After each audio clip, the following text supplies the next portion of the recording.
Նիստը վարողի իրավունքում նախ մի հատ լռեք։ Ամեն ինչը հանդուրժում ենք, բայց մի հատ չափ կա, պարոն Մանուկյան, որ կարող է չհանդուրժենք։ Նկատողություն ստանաք, խոսքից զրկվեք, դահլիճից դուրս հրավիրվեք։ Երևանի ավագանու նիստն այսօր լարված իշխանություն, ընդդիմություն փոխադարձ մեղադրանքների մթնոլորտում ընթացավ։ Պատճառն այս անգամ համայնքային նոր հիմնարկ, Երևանի երթևեկության կառավարման կենտրոն ստեղծելու քաղաքային իշխանության առաջարկներ։ Երևանի երթևեկության կարգավորման անհրաժեշտությամբ է քաղաքապետարանը հիմնավորում հիմնարկի ստեղծումը։ Այն ուսումնասիրելու է խցանումները, վթարները, երթևեկության խափանումներն ու դրանց նվազեցմանը միտված առաջարկություններ է մշակելու։ Որի գործառույթների մեջ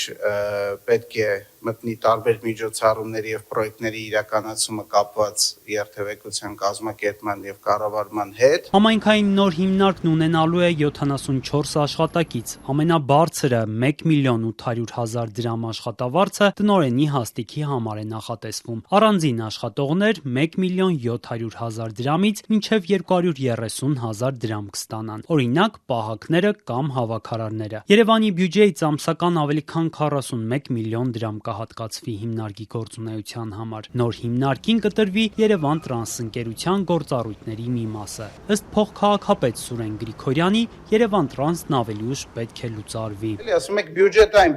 ծանր բյուջեի վրա, Ժորժ ջան, Երևան տրանսի հիմիկվա բյուջեից տարբերությունը, որ անգամ 12 ենք անում, 140 միլիոն է ստացվում մոտավորապես։ Գիտեք դա պետական ներողություն եմ խնդրում, համայնքի բյուջեի սեփական եկամուտների են մեծ թվից պատվիրակացը մեջը չեմ հաշվում։ Սեփական եկամուտների քանի տոկոսն է։ 0.16։ Ավագանու ընդդիմադիր անդամների ուշադրությունը գրավել էր նոր հիմնարկի դեռևս թափուր հաստիկների համար նախատեսված աշխատավարձերի չափը։ Ըստ Մայր Հայաստան խմբակցության ղեկավար Մանուկ Սուքիասյանի, դրանք համայնքային մյուս հիմնարկների աշխատողների աշխատավարձից զգալի տարբերվում են։ Պատշաճ որակավորում ունեցող անձիկ, այո, շուկայում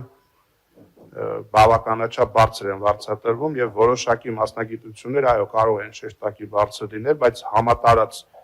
բնույթակերում է տարբերվող աշխատավարձերը։ Փոխքաղաքապետի ներկայացմամբ մինչդեռ Երևանի երթևեկության կառավարման կենտրոնում քաղաքապետարանի մյուս նման հիմնարկներից ավելի ցածր աշխատավարձեր են նախատեսվում։ Եվ օրինակի համեմատ մեր կառավարման տեխնոլոգիաների կենտրոնի,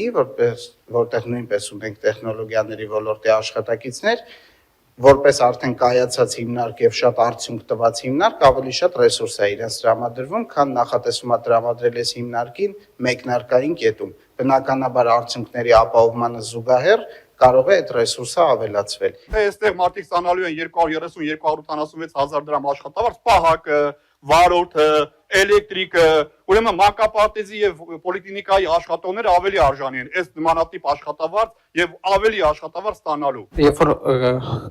քննարկվում ասում եմ մանկապարտեզների աշխատավարձ բարձրացրեք այս բյուջեի փոխարեն, նախ պետք է հասկանալ թե ինչ թվերի մասին ենք խոսում եւ նաեւ հիշել, որ մենք մանկապարտեզի աշխատողների աշխատավարձը բարձրացրել ենք, եթե չեմ սխալվում, նախորդ տարվա բյուջեով էր կամ 2 տարի առաջ, սա չեմ հիշի, բայց նաեւ պետք է հասկանալ, որ այս հիմնարկը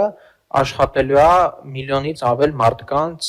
երթևեկությունը կյանքը կանոնակարգելու համար եւ հետեւաբար այն գումարը, որ դրվում է այստեղ, դա շատ ավելի արդյունավետ է, քան այն ինչ որ դուք առաջարկում եք, որտեղ դրա համար շատ ավելի մեծ գումարներ են պետք։ Ընդդիմությունն այսօր քաղաքային իշխանությանը մեղադրեց տրանսպորտային եւ այլ բարեփոխումները տապալելու անարդյունավետ կառավարման համար։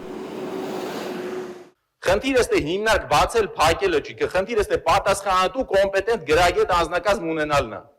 74 նոր աշխատատեղ եք բացում, որոնցից 10-ից ավելին 1.200.000-ից ավել փող են ստանում։ Ախր եթե այդ հիմնարկի աշխատողներին ընտրելու է նույն այս հիմնարկի աշխատողներին ընտրողը, նույն վիճակն է լինել, ուզում է 10 միլիոն տվեք, ուզում է 100 հոգի գործի վերցրեք։ Քաղաքացիական պայմանագիրը եւ նաեւ իր կոալիցիոն գործընկերները քաղաքական օրակարգ են թելադրում, որի արդյունքում Երևանը ապրում է կտրուկ զարգացում, ինչը նկատելի է սկսած վերելակներից, տնից երբ որ մարդը բնակիչը դուրս է գալիս, վերջացրած ուրեմն բակերով, վերջացրած մնացած ենթակառուցվածքներով քաղաքային, որը ակնհայտ պրոգրես է ապրում։ Եվ այսօր էլ անհրաժեշտություն է կառավարել տրանսպորտային հոսքերը եւ մենք դա կանենք։ Այդ նախագծի վերաբերյալ տպավորությունն է, որ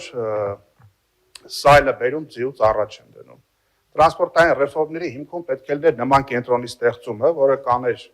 համապատասխան վերլուծություն եւ ըստ այմ նաեւ ռեկոմենդացիա կտար, որ քաղաքը այս այլանդակ չափերով չմեծանա։ Պարոն Սուքիասյան, ցավոք այստեղ չեք, եթե դուք եւ ձեր քաղաքական նախկին կնքահայրերը կամ ներկա կնքահայրերը գոնե 1%-ով կատարած լինեին իրենց խոստումները, մենք այսպիսի ահռելի ծանր բեռերի տակ չէինք մտնի եւ քաղաքի եւ ընդհանուր հանրապետության վիճակը շատ ավելի լավ կներ, գոնե 1%-ը։ Փոխադարձ կսմիթներից հետո Երևանի ավականին ի վերջո ընդունեց նոր հիմնարկ ստեղծելու քաղաքային իշխանության նախագիծը։ Ու մինչ Երևանի երթևեկության կառավարման կենտրոնը կսկսի գործել ու իր առաջարկությունները մշակել, երևանցիները ստիպված են առերեսվել ամենօրյա խցանումների ու գերծանրաբեռնված տրանսպորտի հետ։